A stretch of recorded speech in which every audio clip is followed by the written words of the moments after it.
প্রিয় শিক্ষার্থীরা আসসালামু আলাইকুম। আশা করি প্রত্যেকে ভালো আছি, সুস্থ আছি এবং সবার পড়াশোনা ভালো চলতেছে।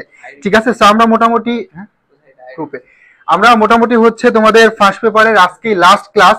আজকে আমরা আর্থিক বিবরণী পার্ট 2 কমপ্লিট করতে যাচ্ছি এবং এই পার্টে আমি কিছু এমসিকিউ সলভ করাবো এবং সিকিউটা দেখাই দিব।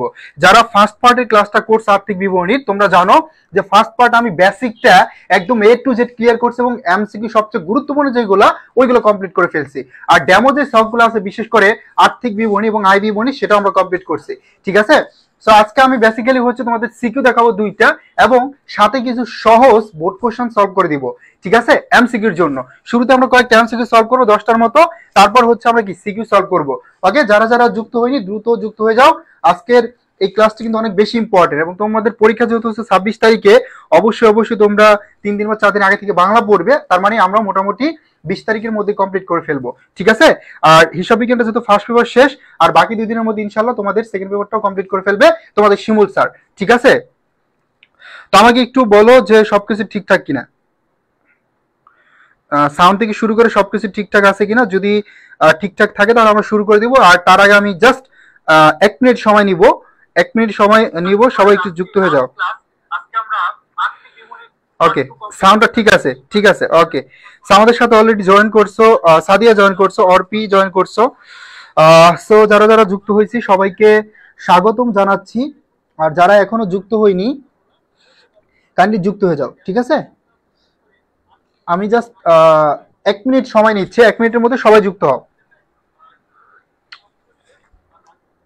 ওকে, আর তোমাদের যদি কোনো প্রশ্ন থাকে তামিম, তাহলে প্রশ্নটা করতে পারো। ভাইয়া আলহামদুলিল্লাহ আমি ভালো আছি। মানিশা জয়েন করছো।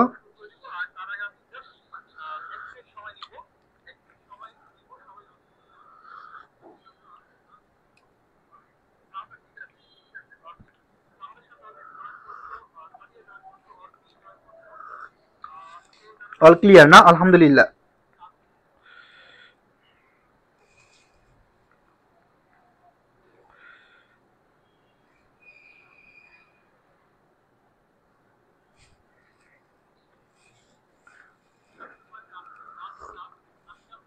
এই এত কম কেন? আজকে হচ্ছে দেখতেছি আমরা মাত্র 12 জন। ইমরানের উদ্দেশ্যে একটা কথা সেটা বলি, তুই ফাইন্যান্সের পিডিএফ পাচ্ছ না। ফাইন্যান্সের পিডিএফ বলে অনেক আগে আপলোড করা হয়েছে, যেটা তোমার বাহা স্যার অলরেডি আমাকে জানাইছে, যেটা আর অনেক আগে আপলোড করা হয়েছে। একটু কাইন্ডলি ড্রাইভে ঢুকে হচ্ছে চেক করো, চেক করলে পেয়ে যাবে। ঠিক আছে, আর সব সব সাবজেক্টের জন্য তোমাদের ম্যারাথন ক্লাস হবে, কোনো সমস্যা নেই। ওকে, একটু মেনশন দাও, সবাই মেনশন দিয়ে যুক্ত করে দাও।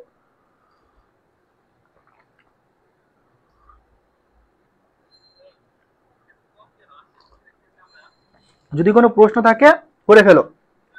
প্রবলেম হচ্ছে, কোথায় আছে? পাঠান পাঠান।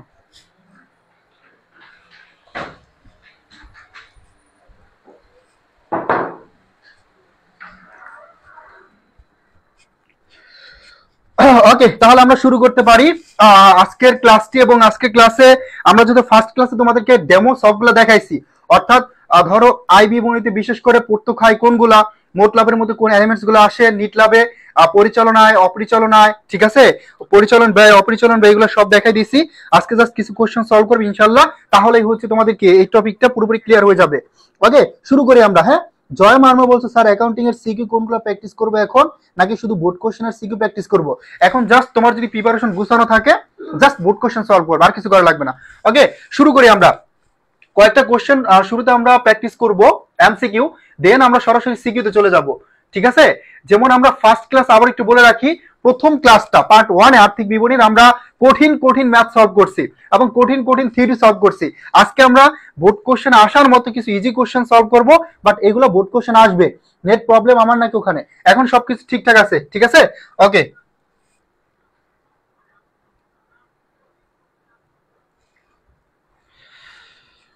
প্রথমটা দেখো, আর্থিক বিবরণীর অংশ প্রস্তুত করা হয় 5টি অংশ। তোমরা প্রত্যেকে জানো আর্থিক বিবরণীর 5টি অংশ কি কি। এই 5টি অংশ প্রস্তুত করা হয় কোনটি অনুসারে?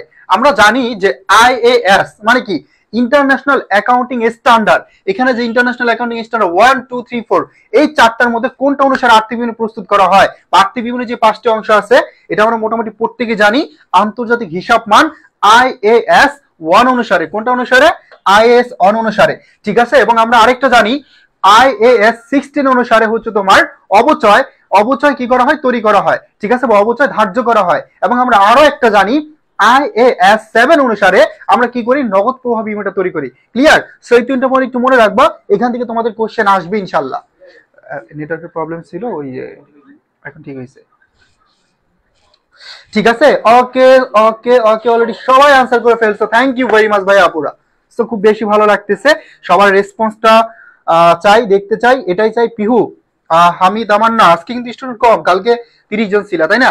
এখন যে কোশ্চেনটা আমরা আনসার করব, ম্যাক্সিমাম স্টুডেন্ট এই কোশ্চেনটা ভুল করবে। এখন এখানে আমি পড়াইছি, খুব ভালো করে পড়াইছি, বাট তারপর এটা অনেকেই ভুল করবে, কেন করবে আমি জানি না, তবে একটু দেখা যাক ভুল কি করি কিনা আমরা। জাস্ট আমি একটু সময় নিব যে এই কোশ্চেনটা তোমাদের আনসার করতে দিব, যে আসলে আর্থিক বিবরণীর ধাপ কয়টি। ধরো আমরা পড়ছিলাম আর্থিক বিবরণী, আর্থিক বিবরণীর অংশ, বাট আজকে কোশ্চেন চলে আসছে আর্থিক বিবরণীর ধাপ কোন কয়টি, ঠিক আছে। এটাকে আনসার করতে পারবো তামিম? পারবো, এটা আনসার করতে পারবো? হ্যাঁ,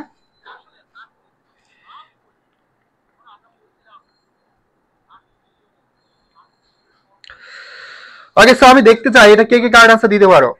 আমি জাস্ট একটু ওয়েট করতেছি তোমাদের আনসারের জন্য। অনেকে লিখছো 4টি, অনেকে লিখছো 5টি, অনেকে লিখতেছো 2 এর 4টি। আর্থিক বিবরণীর ধাপ কয়টি? হ্যাঁ, সবাই লিখতেছো। অনেকে আবার ডি তে লিখছো 5টি। এখন দেখা যাক আসলে কোনটা কার্ড আনসার হবে। এই তো রোহানা লিখছো গ নাম্বার, তামিম লিখছো ডি নাম্বার, মানে 4 নাম্বারটা। ওকে, অনেকে 3, অনেকে 4, অনেকে 3, অনেকে 4, অনেকে 3, অনেকে 4। এখন দেখা যাক আসলে কোনটা হবে। আমি একটু ক্লিয়ার করি ভাই আপুরা, তোমাদেরকে আমি পড়াইছিলাম আর্থিক বিবরণীর অংশ হচ্ছে 5টি। আর্থিক বিবরণীর অংশ কতটি? অংশ হচ্ছে 5টি। কি কি তোমরা প্রত্যেকে জানো, যে মোটামুটি যদি আমরা বলি আয় বিবরণী, মালিকানা সত্ত্ব বিবরণী, নগদ প্রবাহ বিবরণী, আর্থিক অবস্থার বিবরণী এবং আর্থিক অবস্থার বিবরণীতে প্রয়োজনীয় নোট বা টিকা, তার মানে এই 5টা হচ্ছে আর্থিক বিবরণীর অংশ। আর আর্থিক বিবরণী ছিল কয়টি বলতো? আর্থিক বিবরণী ছিল হচ্ছে 4টি। বিবরণী ছিল কয়টি? 4টি। বিবরণী ছিল কয়টি? বিবরণী ছিল 4টি। এবার চলে আসছে আর্থিক বিবরণীর ধাপ কয়টি। যদি আসে ধাপ কয়টি, তাহলে হবে 2টি। ধাপ কয়টি? তাহলে হবে 2টি। ধাপ কয়টি যদি আসে তাহলে হবে 2টি। একটা হচ্ছে এক ধাপি, আরেকটা হচ্ছে বহু ধাপি। সহজ ভাষা যদি বলি, এখানে ধাপ হচ্ছে 2টা। একটা হচ্ছে সেবামূলক প্রতিষ্ঠানের ক্ষেত্রে, একটা হচ্ছে সেবামূলক প্রতিষ্ঠানের ক্ষেত্রে, ঠিক আছে, একটা হচ্ছে সেবামূলক প্রতিষ্ঠানের ক্ষেত্রে, আর আরেকটা হচ্ছে ক্রয় বিক্রয়কারী প্রতিষ্ঠানের ক্ষেত্রে, ঠিক আছে। ক্রয় বিক্রয়কারী অথবা উৎপাদনকারী প্রতিষ্ঠানের ক্ষেত্রে, ক্রয় বিক্রয়কারী প্রতিষ্ঠান, এই 2টা ধাপে আমরা কি করি, আর্থিক বিবরণীটা তৈরি করে থাকি, ঠিক আছে। এখন এটা আয় বিবরণীর ক্ষেত্রেও সেম এবং হচ্ছে তোমার আর্থিক অবস্থা বিবরণীর ক্ষেত্রে সেম। দেখো তুমি যখন বিশদ আয় বিবরণী পড়ছো বা আয় বিবরণী করতেছো, তখন তোমার 2টা টার্ম থাকে, একটা হচ্ছে আয় বিবরণী, আর একটা থাকে সেবামূলক প্রতিষ্ঠানের ক্ষেত্রে আয় বিবরণী, যেটাকে আমরা এক ধাপে আয় বিবরণী বলি, একটা থাকে বহু ধাপি, ঠিক আছে। সো দেখো এই কোশ্চেনটা আমরা মোটামুটি ম্যাক্সিমামও না, হ্যাঁ 95% না, একদম 100% স্টুডেন্ট কি করছি, ভুল করছি, ঠিক আছে। সো এই কনসেপ্টটা এখন সবাই ক্লিয়ার কিনা? মানিশা বলছো ভাইয়া আমি 100% শিওর, ধাপ হচ্ছে 4টি। সো মানিশা, এবার কনসেপ্টটা ক্লিয়ার হয়েছে?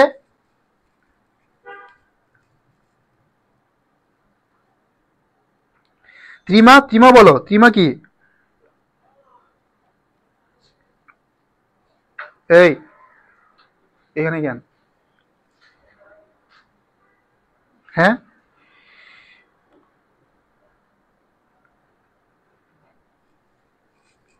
কনসেপ্টটা ক্লিয়ার? এখানে নেটওয়ার্কে একটু প্রবলেম দেখা দিচ্ছে, তোমাদের ওখানে কি প্রবলেম হচ্ছে?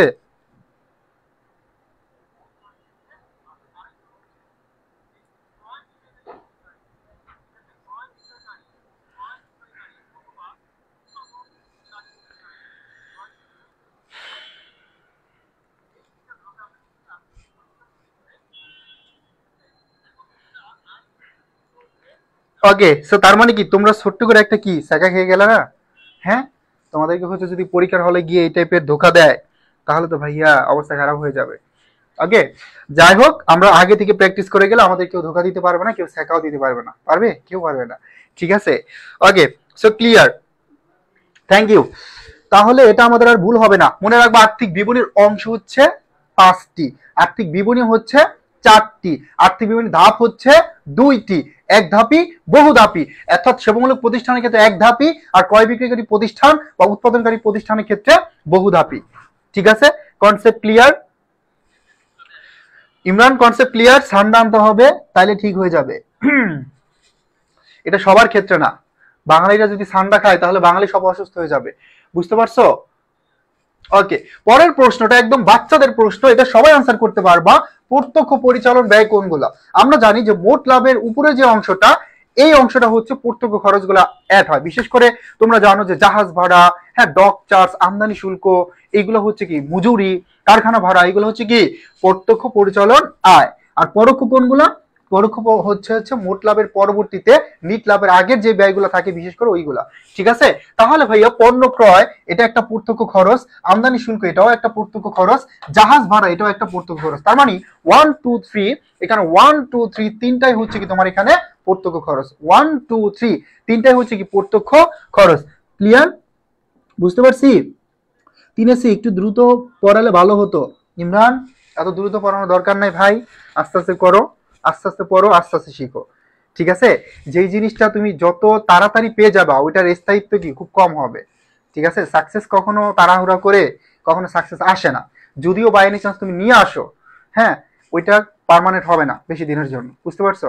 সবকিছু ধৈর্য সহকারে শিখতে হবে। এখানে অনেক স্টুডেন্ট আছে, সবাইকে নিয়ে আগাতে হবে ভাইয়া। ঠিক আছে, 3 হচ্ছে তাহলে ডি নাম্বার, অনেকে 3 গ নাম্বার আনসার করছো। 2 3 আমদানি শুল্ক, জাহাজ ভাড়া। পণ্য ক্রয়টা এটাও কি একটা প্রত্যক্ষ খরচ। ঠিক আছে, ক্রয়টাও কি একটা প্রত্যক্ষ খরচ। ওকে, আমরা চলে যাচ্ছি 4 নম্বর প্রশ্নে। প্যাকিং খরচ কোন জাতীয় ব্যয়? সিম্পল, আমরা সবাই জানি মোটামুটি প্যাকিং খরচটা, বিশেষ করে প্যাকিং খরচ, তারপরে হচ্ছে প্যাকিং খরচ, তারপরে বিজ্ঞাপন, বেতন, ভাড়া, মজুরি না সরি ভাড়া, হ্যাঁ, তারপরে হচ্ছে কি কুরিন, অনাদায়ী পাওনা যেটাকে আমরা বলি, এইগুলো সব হচ্ছে কি তোমার পরোক্ষ পরিচালন ব্যয়। এগুলো কি বলতো? এগুলো হচ্ছে পরোক্ষ পরিচালন ব্যয়। এগুলো হচ্ছে কি পরোক্ষ পরিচালন ব্যয়, এগুলো হচ্ছে পরোক্ষ পরিচালন ব্যয়। ঠিক আছে, আমরা চলে যাচ্ছি পরবর্তী কোশ্চেনে। পরিচালন ব্যয়ের অংশ কোনটা? হ্যাঁ, পরিচালন ব্যয়ের অংশ কোনটা এটা আমাদেরকে দেখতে হবে, যে পরিচালন ব্যয়ের অংশ কোনটা আসলে। তো দেখো, পরিচালন ব্যয় যেই ব্যয়গুলো আমার প্রতিনিয়ত যেই ব্যয়গুলো সংঘটিত হয়, রেগুলার হচ্ছে যেই ব্যয়গুলো, এগুলো মূলত হচ্ছে কি পরিচালন ব্যয়। ঠিক আছে, দৈনন্দিন জীবনে যে ব্যয়গুলো হয়, বিশেষ করে ম্যানেজারের বেতন এটা একটা পরিচালন ব্যয়, তারপর স্থায়ী সম্পদের মেরামত ব্যয় এটাও একটা পরিচালন ব্যয়, তারপর আছে কি অনাদায়ী পাওনা এটাও কি একটা পরিচালন ব্যয়। তার মানে এখানে তিনটাই হচ্ছে কি আমাদের পরিচালন ব্যয়, বুঝতে পারছি? তিনটাই হচ্ছে কি এখানে পরিচালন ব্যয়, তিনটাই হচ্ছে কি পরিচালন ব্যয়।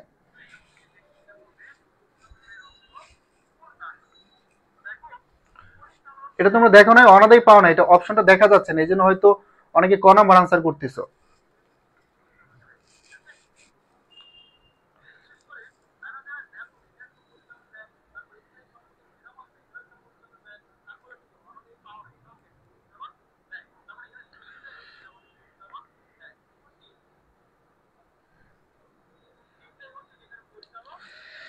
ওকে, সো এগুলো একদম বেসিক পড়া, তোমাদের ওই যে বেসিক ডেফিনেশন এগুলো জানা লাগে সবার আগে।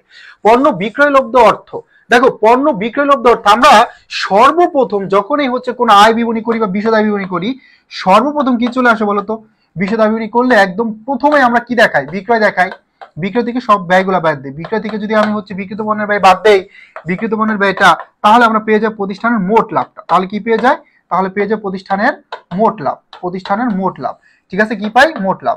তো বলছে পণ্য বিক্রয়লব্ধ অর্থ, বিশেষ করে পণ্যের বিক্রয়লব্ধ অর্থ ব্যবসার কি ধরনের আয়? তো এটা হচ্ছে মূলত একটা প্রত্যক্ষ পরিচালন আয়। এখন এখানে দেখো পরিচালন আয় আছে, পরিচালন আয় কিন্তু হবে না, প্রত্যক্ষ পরিচালন আয়, অথবা বলা যায় মূল পরিচালন আয়, অথবা সরাসরি আয়।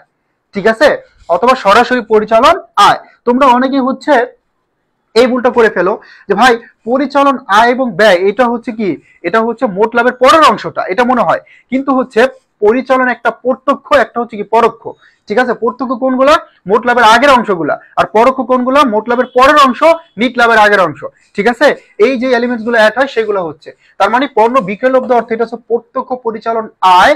এখানে যেহেতু প্রত্যক্ষ পরিচালন আয় নাই, এই জন্য দিতে হবে মূল পরিচালন আয়। ঠিক আছে, এই জন্য কি আনসার করতে হবে? মূল পরিচালন আয়। কি আনসার করতে হবে? মূল পরিচালন আয়।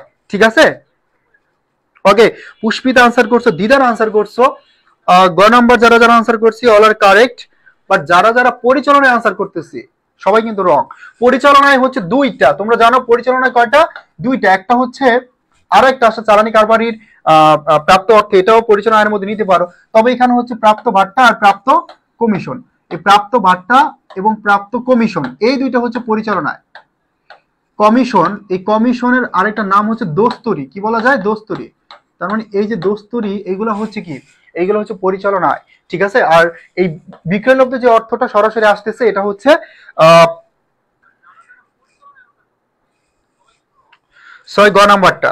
এখন দেখো তোমাদের কাছে অনেকের কাছে মনে হচ্ছে যে এই কোশ্চেনগুলো তো অনেক ইজি, কঠিনগুলো তো আগে সলভ করে ফেলছে, বাট এই সহজ কোশ্চেনগুলো কিন্তু আমরা ভুল করতেছি। প্রত্যেকটা কোশ্চেনে কি আমরা কম বেশি ভুল করতেছি না? সবাই সবাই ভুল করতেছি। এখন একটা কথা আছে না যে এরকম অনেকে বলে না যে মক্কার মানুষ হজ পায় না, এটা বলে না যে মক্কার মানুষ হজ করতে পারে না বা হজ পায় না।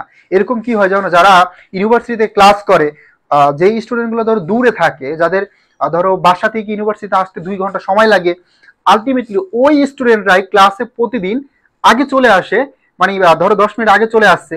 আর যেই স্টুডেন্টরা হলে থাকে তার হল থেকে ক্লাসরুমে যেতে লাগে 2 মিনিট বা 1 মিনিট, ওই স্টুডেন্টরা প্রতিদিন 5 মিনিট 10 মিনিট লেট করতেছে। কেন করতেছে? কারণ সে ভাবে যে আমি যদি হচ্ছে 9টা বাজে ক্লাস, আমি যদি ঘুম থেকে 8:55 উঠে যেতে পারবো।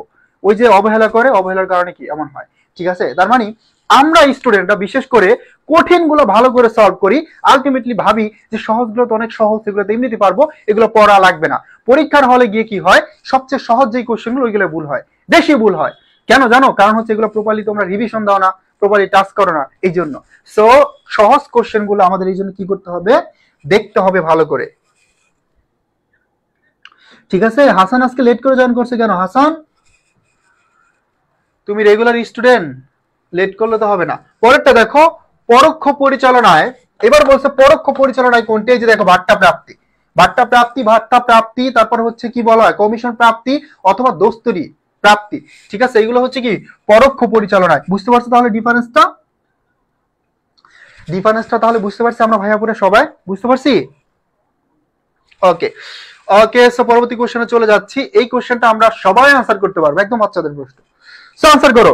1 2 3 4 10 পর্যন্ত গুনবো, হ্যাঁ 10 পর্যন্ত আমরা হচ্ছে গণনা করব, এর মাঝে আনসার করে ফেলবা 10 সেকেন্ডের মধ্যে।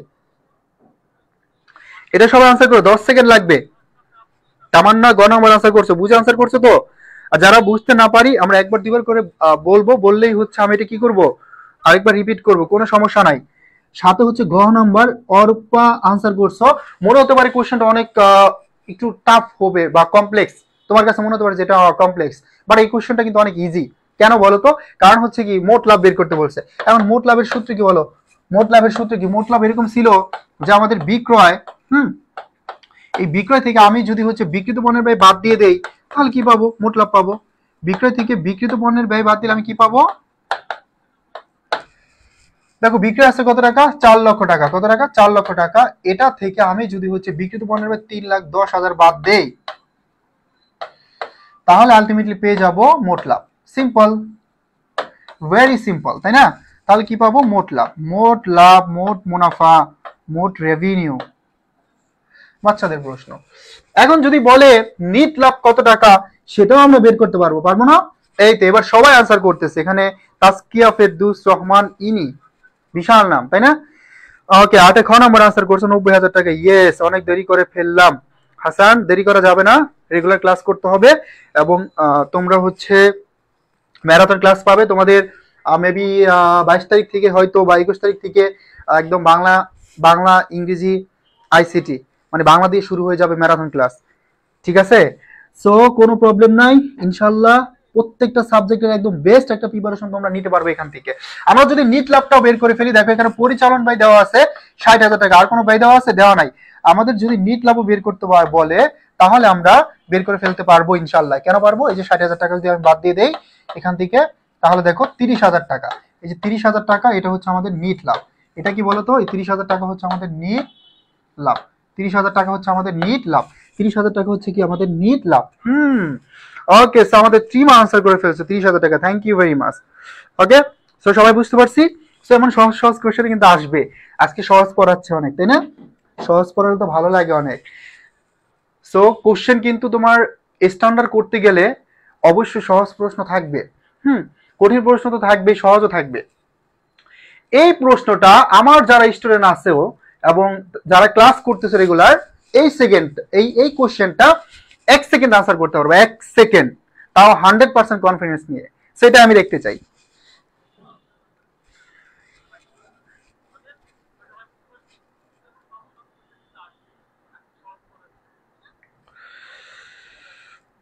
ইমরান ক্লাসগুলো করে ফেলবো ভাইয়া, ক্লাস করি না এখন, ধরো কি করবা, তোমাদের যদি আমি পরামর্শ দিই না ক্লাস করো না, ক্লাস করার দরকার নাই, ঠিক আছে, আলটিমেটলি তাহলে তোমার লস। এখন এটা ছাড়া কোনো সলিউশন নাই, ক্লাস মিস করছে, ক্লাস করতে হবে, ঠিক আছে। আর যদি মনে হয় যে না টপিকগুলো আমার ভালো ক্লিয়ার আছে, তাহলে তুমি একটু স্পিড বাড়াই দিয়ে ক্লাস করতে পারো, 2x এ করতে পারো। ওকে, সো জয়া মার্মা সবার আগে আনসার করছে, thank you very much. D হচ্ছে 9 হচ্ছে ডি নাম্বার, 16.67%, গ্রেট, মাশাআল্লাহ। তারপরে হচ্ছে আনসার করে ফেলছো, অর্প আনসার করছো, দিদার আনসার করছো, মানিশ আনসার করছো, সাদি আনসার করছো, পিহু আনসার করছে, গ্রেট। আমাদের ইমরান আনসার করে ফেলছে, তাসকি আনসার করছো। সবাই কি বুঝে বুঝে আনসার করতেছো নাকি একজন আরেকজনেরটা দেখে দেখে আনসার করতেছো, কোনটা?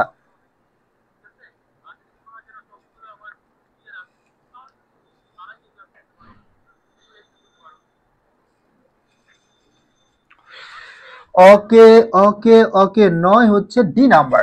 আমরা সিম্পলি জানি, আমি একটু বলি যারা পারি না তাদের জন্য, আমরা জানি ক্রয় মূল্যের উপর মুনাফার হার কম থাকে, সরি বেশি থাকে, বিক্রয় মূল্যের উপর কম থাকে। তাহলে 1 সেকেন্ড আনসার করতে পারো কিভাবে? এই যে সিকোয়েন্সটা আমি দিছিলাম, 20% যদি হচ্ছে বিক্রিত পণ্যের ব্যয়ের উপর হয়, এটা হচ্ছে কি একটা ব্যয় বা ক্রয় মূল্য, ব্যয়ের উপর 20% হলে বিক্রয় মূল্যের উপর কম হবে কত? 16.67%, তাই না? 1 সেকেন্ড আনসার করা যায়। এখন দেখো যারা হচ্ছে আমরা এই মেথডটা পারি না, এই সিকোয়েন্সের মধ্যে থেকে আসলে তুমি এটা অ্যাপ্লাই করবা, 1 সেকেন্ড আনসার করতে পারবা। তারপর আমরা জানি যে ব্যয়ের উপর থাকলে যোগ প্রক্রিয়া, আর বিয়োগের উপর থাকলে বিক্রয়ের উপর থাকলে বিয়োগ প্রক্রিয়া। তার মানে এবার কি হবে? যোগ প্রক্রিয়া, উপরে 20, নিচে কত? 100 সাথে 20 যোগ হবে, 20 যোগ হলে 120, ইন্টু কত ভাইয়া? 100। তাহলে দেখো 20 আর এখানে কত? 120 ইন্টু কত? 100। এখন এটাকে কাটাকাটি করো, এখানে দেখো যদি আমি নিয়ে আসি কত হয়? 20,000 হয়ে যায়, সরি 2000 হয়। 120 দ্বারা ভাগ করো, একটা শূন্য কেটে দাও, এটাকে ভাগ করো 200 দ্বারা, দেখো 16.67% হবে, ঠিক আছে। অথবা এভাবে করতে পারো, আরো সহজভাবে যদি আমি বুঝাই, ধরো এখানে উপরে কত হয়েছে? 20, নিচে কত ভাইয়া? 120, ইন্টু কত? 100। এখন দেখো 20 একে 20, 6 20 120, 6 দ্বারা এটাকে ভাগ করলে 16.67%, ঠিক আছে, হয়ে গেল।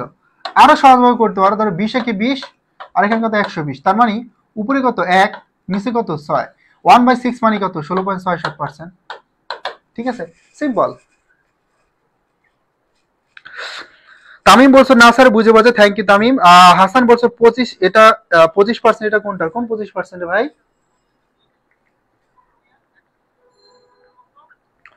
ইমরান কোনটা রেখে কোনটা যদি প্ল্যান না করে গুছিয়ে পড়তে না পারো তাহলে কিন্তু কোনোটাই হবে না। এখন আপাতত হচ্ছে তুমি আজকে 18 তারিখ, 2 দিন গ্রুপ সাবজেক্টগুলো পড়তে পারো, হিসাব বিজ্ঞানটা পড়তে পারো, হ্যাঁ 2 দিন বা আরো একদিন অ্যাড করতে পারো, বা আরো একদিন অ্যাড করতে পারো সর্বোচ্চ, কিন্তু 4 দিন আগে থেকে বাংলা পড়া শুরু করে দিবা, ঠিক আছে। সো এই 4 দিন তুমি একটু প্ল্যান করো যে তোমার আসলে কোন কোন সাবজেক্টে এখনো ভালো ল্যাকিংস আছে, অনেক বেশি ল্যাকিংস আছে, ওইটা একটু আইডেন্টিফাই করে তুমি হচ্ছে সময় দাও, অ্যাকাউন্টিং এ দাও বা হচ্ছে আইসিডিতে দাও যদি মনে হয়, ঠিক আছে। তারপর হচ্ছে বাংলা পড়া শুরু করে দিবে, এবং তোমার যদি প্রিপারেশন গুছানো থাকে তাহলে তো ভালো, আর না থাকলে ওই পরীক্ষার মাঝে যে গ্যাপটা পাবো ওই গ্যাপটা প্রপারলি ভালো করে কি করবা, সুন্দর করে একটা রুটিন করে হচ্ছে প্রিপারেশনটা গুছাইবা, সব পড়া লাগবে না, টপিক টার্গেট করে পড়বা। ওকে, তাহলে এটা আমরা বুঝতে পারছি। এবার চলে আসছে বিক্রেতার নিকট ব্যাট কি। হ্যাঁ, বিক্রেতার নিকট ব্যাট কি? আমরা জানি bat value added tax, value added tax, VAT মানে কি? ভ্যাট মানে হচ্ছে ভ্যালু অ্যাডেড ট্যাক্স, ভ্যাট মানে হচ্ছে ভ্যালু অ্যাডেড ট্যাক্স। এই ভ্যাটটা হচ্ছে মূলত বিক্রেতার নিকট দায়, আমরা এটা অনেকবার তোমাদেরকে শিখাইছি, তাই না? বিক্রেতার নিকট কি বলতো? ভ্যাট হচ্ছে বিক্রেতার নিকট দায়, ক্রেতার নিকট ব্যয়। আমি একটু ক্লিয়ার করব, সমস্যা নাই, তোমরা একটু বোঝার ট্রাই করো। হ্যাঁ, ক্রেতার নিকট ব্যয় এবং হচ্ছে সরকারের নিকট, আলটিমেটলি এই সরকারের নিকট ভ্যাটটা হচ্ছে কি বলতো? আয়। এবার আসো, ভ্যালু অ্যাডেড ট্যাক্স, এটার বাংলা হচ্ছে মূল্য সংযোজন কর, এবং আমরা 15% হারে ভ্যাট ধার্য করি। কত পার্সেন্ট? 15% হারে।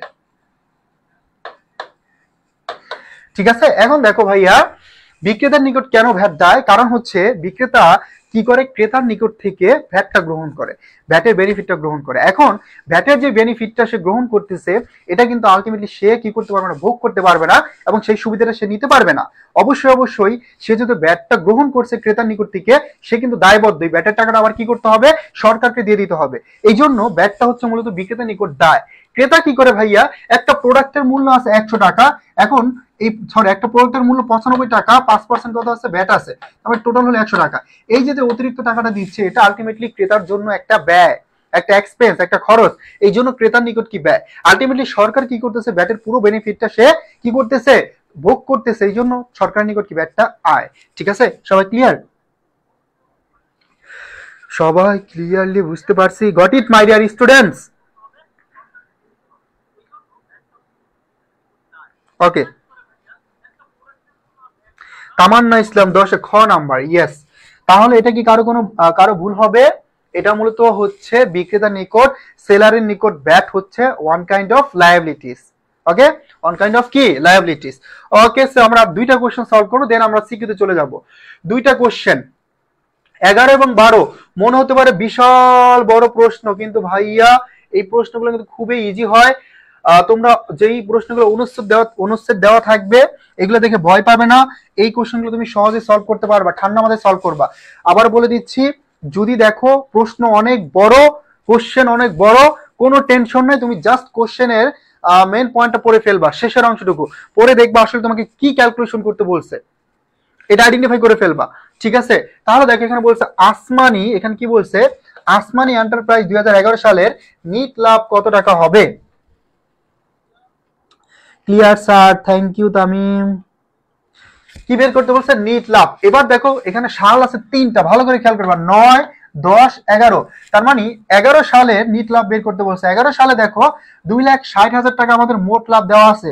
তো 11 সালের মোট লাভ দেওয়া আছে 2,60,000 টাকা। মোট লাভ কত দেওয়া, 2,60,000 টাকা। এখন দেখো এখানে আছে অফিস ও প্রশাসনিক খরচ, এটা কি একটা পরোক্ষ খরচ, এটা কি হবে, বাদ হবে। কত, 1,77,000 টাকা। কত, 1,77,000 টাকা। ঠিক আছে, এটা বাদ হবে, এটা একটা ব্যয়। তারপরে দেখো আছে কি, এখানে অবচয় কিন্তু এটার মধ্যে অন্তর্ভুক্ত, তার মানে অবচয়কে একটা পরিচালন ব্যয়, বাট এটা যেহেতু এটার মধ্যে অন্তর্ভুক্ত আছে, এক্সট্রা করে আলাদা করে কি এটা নেওয়ার দরকার আছে, কোনো দরকার নেই।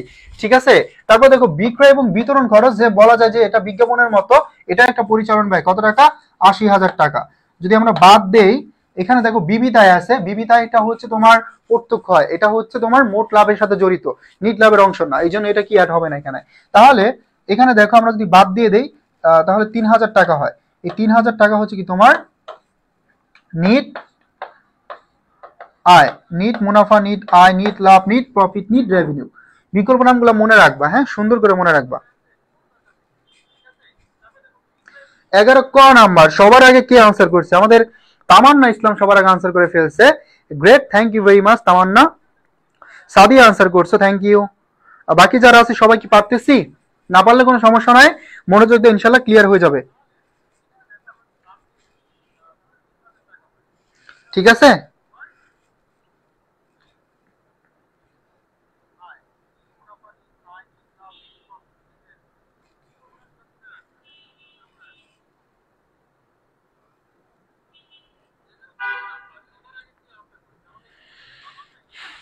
ইমরান, ঠিক আছে, কোনো সমস্যা নাই। তোমাদের লাস্ট যেই পিডিএফটা দেলোয়ার ভাই আপলোড করছে, মানে একটা পোস্ট করছে, যে এখানে আমাদের সকল ক্লাসের পিডিএফ দেওয়া হবে, হ্যাঁ, এই পোস্টটা, এই ড্রাইভটা, ওই লিঙ্ক থেকে সবাই পিডিএফ গুলো নিয়ে নিবা। অ্যাকাউন্টিংটা আমি সবার আগে আলাদা একটা ফোল্ডারে দিয়েছিলাম, তো ওইটাও আমি নতুন ফোল্ডারে আপলোড করে দিব। ওকে, আমরা দেখবো এবার 12 নম্বর প্রশ্নটা। 12 নম্বর কি বলছে, 12 নম্বর বলছে আসমানি এন্টারপ্রাইজের মোট লাভের তুলনায় নিট লাভের পরিমাণ উল্লেখযোগ্য হারে কম হওয়ার কারণ কি? দেখো, অনেক সময় তোমার প্রতিষ্ঠানের মোট লাভ হয়েছে, ভালো কথা, মোট লাভ হওয়া সত্ত্বেও নিট ক্ষতি হয়ে যায়। কখন?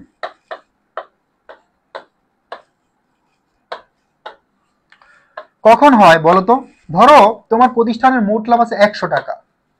এখন এখান থেকে যদি আমি বলি পরিচালন ব্যয়, এই পরিচালন ব্যয় হয়ে গেছে 110 টাকা, তাহলে আলটিমেটলি আমার কি হয়ে গেল? 10 টাকা ক্ষতি হয়ে গেল।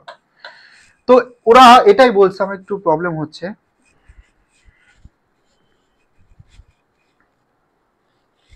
ওরা এটাই বলছে যে আসমানি এন্টারপ্রাইজের মোট লাভের তুলনায় নিট লাভের পরিমাণ উল্লেখযোগ্য হারে কম হওয়ার কারণ কি?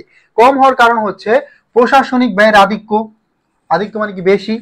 পণ্যের ক্রয় মূল্য বেশি, এটা হবে না, কারণ ক্রয় মূল্য কি? ক্রয় মূল্য হচ্ছে মোট লাভের সাথে জড়িত। বিপণন ব্যয়ের পরিমাণ বেশি। বিপণন ব্যয় মানে কি? বিজ্ঞাপন ব্যয়, এই টাইপের ব্যয়। ঠিক আছে, তাহলে 1 এবং 3 কি কারেক্ট অ্যান্সার? 1 এবং 3 হচ্ছে এখানে কারেক্ট অ্যান্সার। বুঝতে পারছি, 1 এবং 3 হচ্ছে কারেক্ট অ্যান্সার। সাদিয়া, তারপর অর্পা, দিদার আনসার করছে, তামিম আনসার করছে, তামান্না আনসার করছে, 12 খান আমার Trima, Joy Marma, so all are correct. Thank you very much, best of luck. Okay, তাহলে আমরা এখানে শেষ করছি। আমরা যেহেতু ফার্স্ট ক্লাসে তোমাদেরকে এমসিকিউ সলভ করে দিয়েছি, সেকেন্ড ক্লাসে সেম করলাম। সো আশা করি তোমাদের এই টপিকটা থেকে এমসিকিউ আসলে তোমাদের কেউ আটকাতে পারবো না। আমরা ফার্স্ট ক্লাসে সবচেয়ে কঠিন কোশ্চেনগুলো সলভ করছি, যে কোশ্চেনগুলোতে অনেক ঝামেলা ছিল, হ্যাঁ, এবং হচ্ছে কনফিউশন ছিল। এবং আজকে আমরা কিছু বোর্ড কোশ্চেনের টাইপের প্রশ্ন সলভ করলাম, আর ওই দিন ছিল ঢাকা বিশ্ববিদ্যালয় টাইপের প্রশ্ন। ঠিক আছে, সো আশা করি তোমাদের এই টপিকটা আর কোনো প্রবলেম থাকবে না। এবার আমরা দুইটা সিকিউ তোমাদেরকে দেখাই দিব, তার এটা একটু বের করি, তারপর কিছু আগে কিছু কথা বলবো।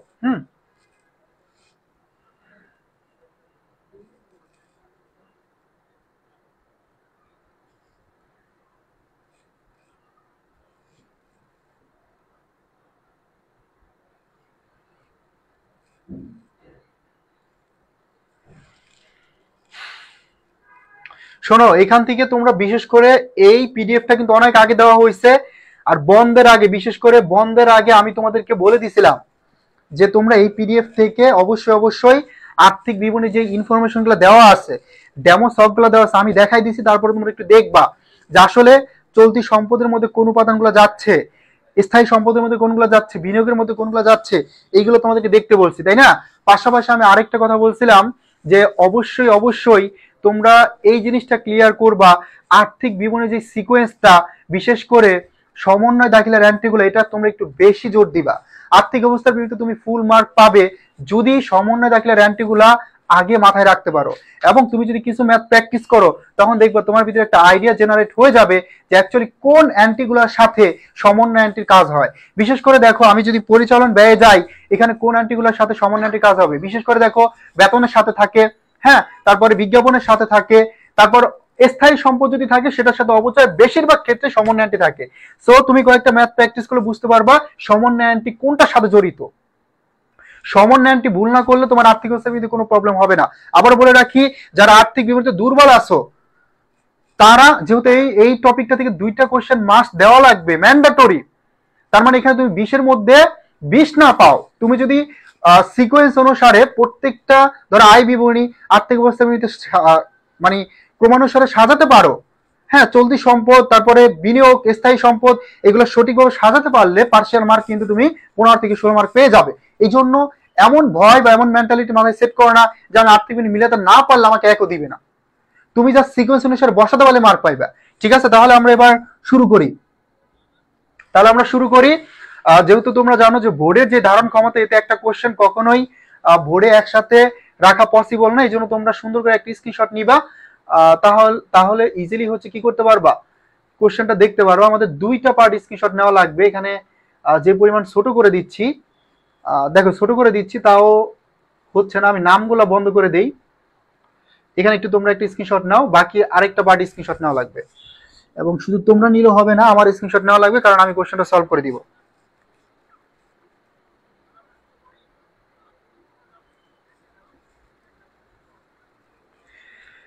আমি ছবি তুলি, হ্যাঁ, স্ক্রিনশট না দিয়ে ছবি তুলি ডিরেক্ট।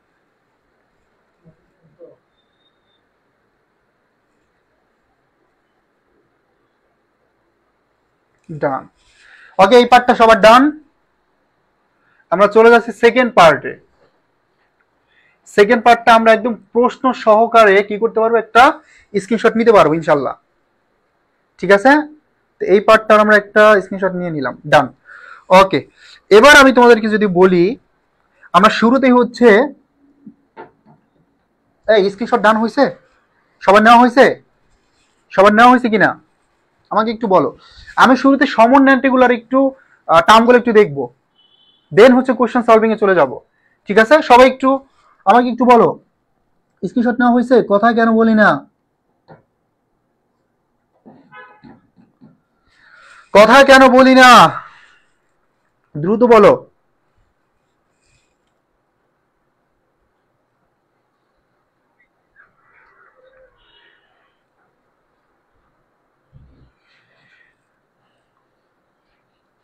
ওকে তামিম, এটা কি বোর্ড প্রশ্ন?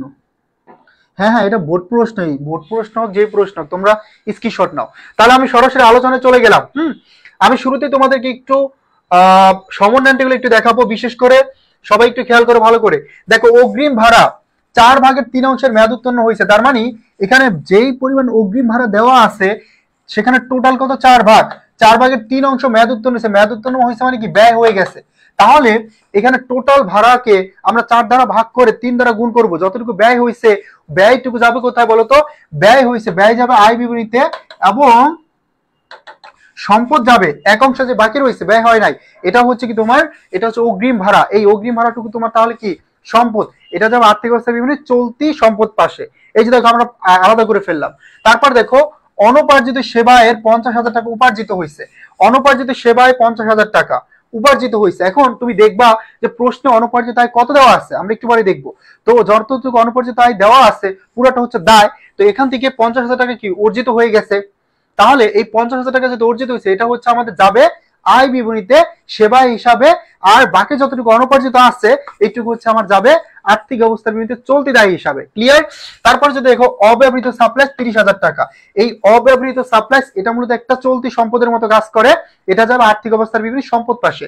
তারপর দেখো এই যে যন্ত্রপাতির উপর 10% হারে অবচয় ধার্য করতে হয়েছে, এই যে 10% অবচয় ধার্য করছে, এই অবচয়টুকু যাবে পরিচালন ব্যয় হিসাবে। আর পুঞ্জীবিত অবচয় যতটুকু এটা আমরা কি করব, আর্থিক অবস্থার বিবরণীতে স্থায়ী সম্পত্তিকে বাদ দিয়ে দিব।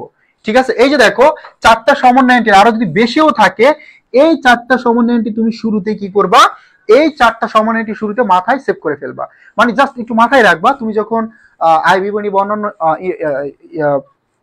কোশ্চেন সলভ করবা, তখন যাতে অ্যান্টি যখন যেটা কাজ হচ্ছে তুমি যাতে বুঝতে পারো যে হ্যাঁ এই অ্যান্টির সাথে আমার সমান অ্যান্টি ছিল, কারণ মেইন হচ্ছে সমন্বয় গুলা। তাহলে এবার আমরা সরাসরি কোশ্চেন সলভ করব। দেখো কত বলছে রিকোয়ারমেন্ট গুলা, চলতি বছরে ভাড়া বাবদ খরচের পরিমাণ কত, মিসেস শিউলির এত সালের সমস্ত বছরের জন্য বিশদ বিবরণী তৈরি করতে বলছে, আর তিনি হচ্ছে আর্থিক অবস্থা বিবরণী তৈরি করতে বলছে। এবার তোমরা সবাই কোশ্চেন টপেন করো, আমার কাছে কোশ্চেন আছে, কোশ্চেনটা সবাই একটু বের করো, কোশ্চেনটা সবাই একটু বের করো। এভাবে তোমরা ঘরটা সুন্দর করে করবা, চলতি বছরের ভাড়া বাবদ খরচের পরিমাণ। ঠিক আছে, এখন আমি যদি বলি কত আছে, দেখো তোমার ভাড়া অগ্রিম ভাড়া দেওয়া আছে প্রশ্নে কত টাকা, অগ্রিম ভাড়া আমরা একটু প্রশ্নটা একটু সবাই ওপেন করি, দেখো এখানে দেওয়া আছে, এই তো দেখো প্রশ্ন দেওয়া আছে অগ্রিম ভাড়া, অগ্রিম ভাড়া দেওয়া আছে কত টাকা, 60,000 টাকা।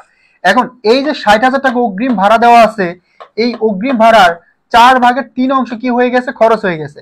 তার মানে 4 ভাগ করলে 4×15 60, 3×15 45, এই যে 45,000 টাকা এখানে তোমার কি বলতো, এই যে 45,000 টাকা ভাড়া বাবদ আমার এখানে খরচ, ভাড়া বাবদ খরচ কত টাকা, ভাড়া বাবদ ব্যয় বা খরচ হচ্ছে 45,000 টাকা। তাহলে 15,000 টাকা তোমার থাকে, এই 15,000 টাকা হচ্ছে অগ্রিম ভাড়া, আর এই অগ্রিম ভাড়া কোথায় যাবে, অগ্রিম ভাড়া যাবে আর্থিক অবস্থা চলতি সম্পদ পাশে। খুবই সিম্পল, একদম সহজ কোশ্চেন এইগুলা, বুঝতে পারছি, সবাই বুঝতে পারছি এটা।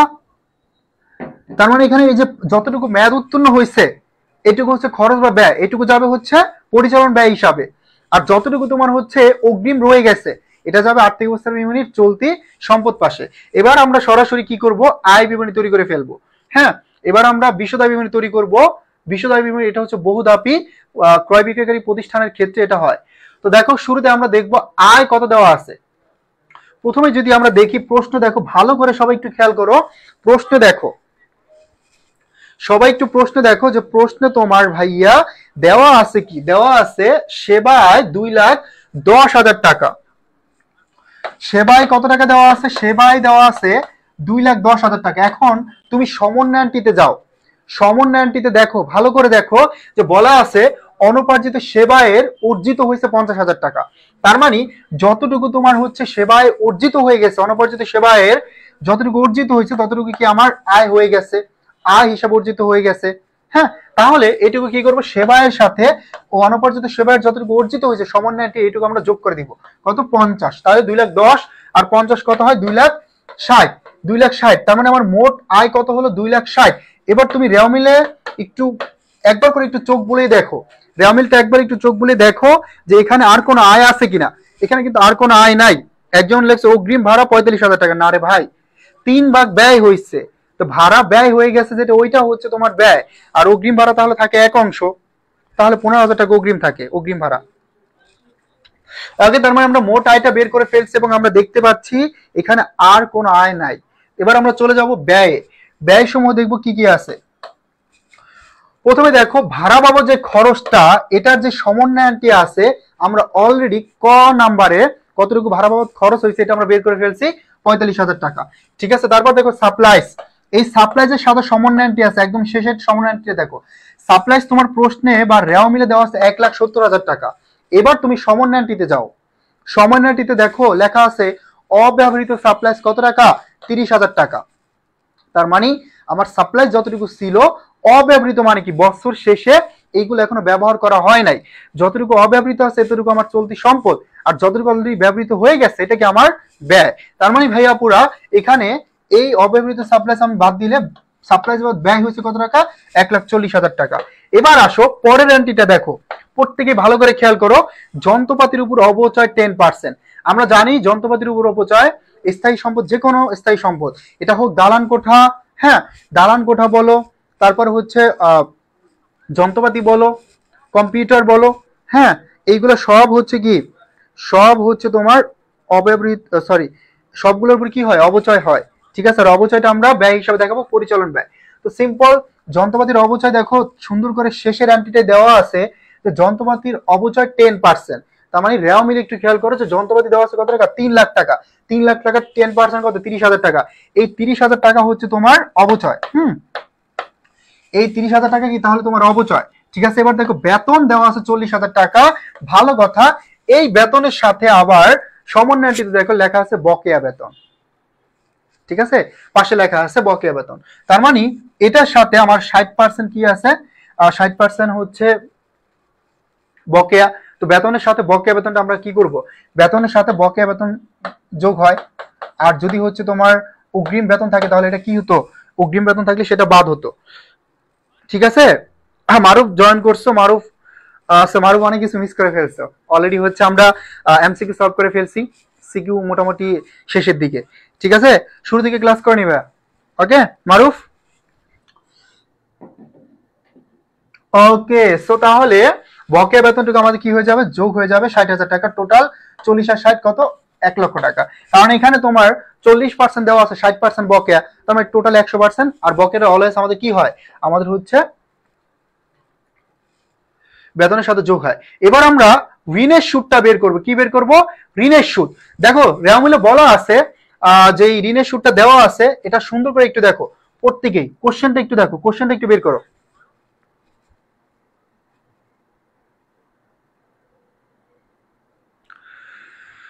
লেখা আছে 5% ঋণ গ্রহণ, তারিখ দেওয়া আছে 1/7/2018। তার মানে 7 থেকে শুরু করলে তোমার 6 মাসের আমার ঋণের সুদ বের করতে হবে। তো শুরুতে আমরা ঋণের সুদ বের করে ফেললাম 5%, 1,40,000 5%।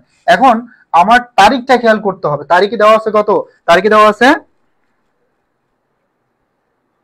তারিখটা আমাদের খুব ভালো করে খেয়াল করতে হবে যাতে তারিখটা আমাদের কোনোভাবে ভুল না হয়। ঠিক আছে, তো তারিখ দেখো এখানে হচ্ছে তোমার 6 মাসের বের করতে হবে। তাহলে এই 6 মাসের বের করলে আমার কত হয়? 3,500 টাকা। তো 3,500 টাকা আমি কি করলাম? এখানে পরিচালনা ব্যয় দেখা দিলাম। তার মানে আমার ওইখানে আয় ছিল, আয় থেকে আমি যদি ব্যয়টা বাদ দিয়ে দেই 3,18,000 টাকা, আলটিমেটলি আমার প্রতিষ্ঠানে কি হয়ে গেছে? লস হয়ে গেছে। যেহেতু আয় থেকে ব্যয় বেশি হয়ে গেছে তার মানে আমার প্রতিষ্ঠানের কি loss.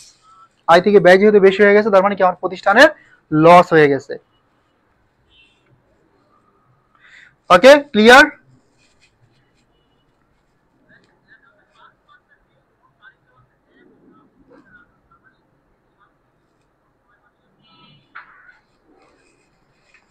No, there is no way.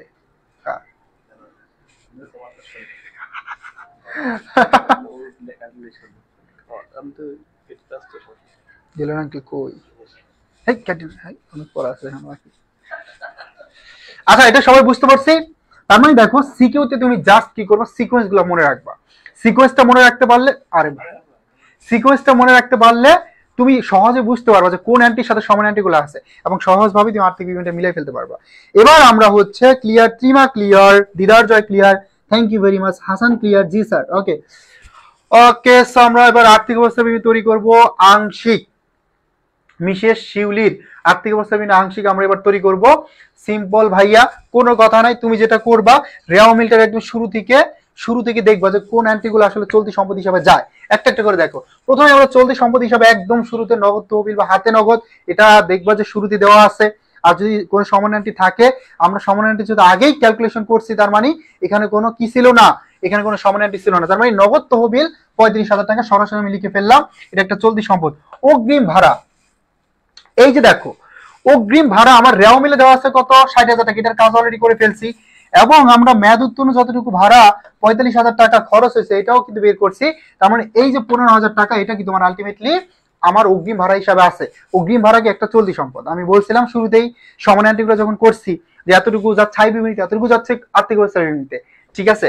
ওকে ওকে, আমরা দুইটা করে ফেললাম। এবার দেখো অব্যবহৃত সাপ্লাইস, এই যে অব্যবহৃত সাপ্লাইস আছে কত টাকা, 30,000 টাকা। এটাও কি একটা চলতি সম্পদ, সিম্পল। তার মানে এটাও আমার কোথায় যাবে, এটাও আমার হচ্ছে আর্থিক অবস্থার বিবরণী চলতি সম্পদ হিসাবে যাবে। তারপরে দেখো প্রাপ্য হিসাব, মনে রাখবা এই প্রাপ্য হিসাব থেকে আমার যদি অনাদায়ী পাওনা থাকে, কুঋণ থাকে, এই কুঋণটা কিন্তু দেনাদার বা প্রাপ্য হিসাবের কাছ থেকে বাদ যায়। এই অঙ্কটায় প্রাপ্য হিসাবের সাথে কোনো সমন্বয়টি নাই, বাট এই প্রাপ্য হিসাবের সাথে কিন্তু সমন্বয়টি থাকে অনেক সময়, একটু খেয়াল রাখবা। তাহলে আমাদের চলতি সম্পদ হয়েছে, মোট চলতি সম্পদ কত টাকা ভাইয়া, 1,70,000 টাকা। সবাই কিন্তু প্রশ্নটা ওপেন করো, প্রশ্নটা ওপেন করে হচ্ছে দেখতে হবে ভাইয়া পুরা, তা না হলে তেমন একটা বুঝতে পারবো না।